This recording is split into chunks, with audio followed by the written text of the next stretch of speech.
السلام علیکم ورحمۃ اللہ وبرکاتہ۔ عزیز طلباء طالبات اور پیارے بچوں، آپ تمامی کا پھر سے استقبال ہے، سواگت ہے ہمارے یوٹیوب چینل نیشنز بلڈر پہ۔ آؤ اردو سیکھے۔ پیارے بچوں، آج کا ہمارا سبق ہے سبق نمبر 31، آئین کی مختلف اشکال کی مشق۔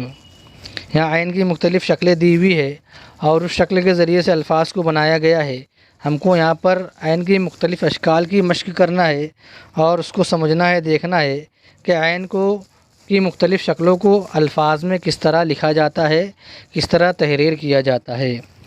تو یہاں پر دیکھیں گے تو عید، عقل، عمر، عرض، عبد، عطر، عارف، جماعت، عوام۔ اب یہاں پر الف کے ساتھ میں عین کا جب استعمال کیا جاتا ہے اس کو کس طرح سے پڑھتے ہیں؟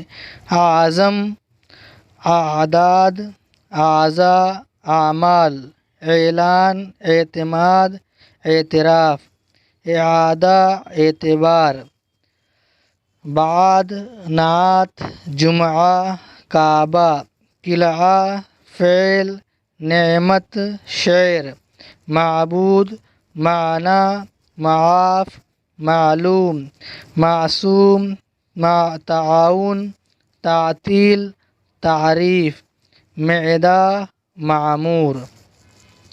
اب یہاں پر مکمل عین کا استعمال کیا گیا ہے۔ جمعہ، نفعہ، شمع، طمع، منع، ضلع، مربع، موقع، جامع، تابع، وسیع، وقی، شفیع، شائع، مائع، ذائع، ذرائع، برقع، شرع، نزع، دفاع، اجتماع، طلوع، شروع، اطلاع، الوداع، اضلاع۔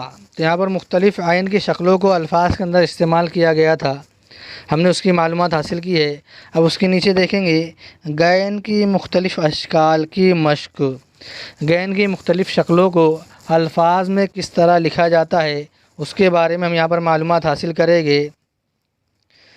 غم، غزل، غلط، غرض، غذا، غصہ، مرغہ، کاغذ، مغل، بغل، بغداد، اصغر، لغت، نغمہ، پیغام، مغرب، بالغ، تیغ، تبلیغ، مبلغ، بلیغ، دریغ، زیغ، نسیغ، باغ، داغ، چراغ، فروغ، دروغ، مرغ، سراغ، دماغ۔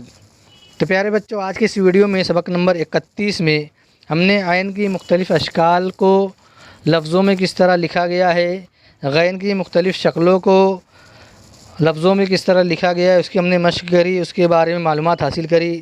تو پیارے بچوں، آج کا سبق نمبر 31 ہمارا یہیں پر ختم ہوتا ہے۔ آئندہ نئی ویڈیو کے ساتھ میں آپ کی خدمت میں حاضر ہوں گے۔ جب تک کے لیے اللہ حافظ۔ السلام علیکم ورحمۃ اللہ وبرکاتہ۔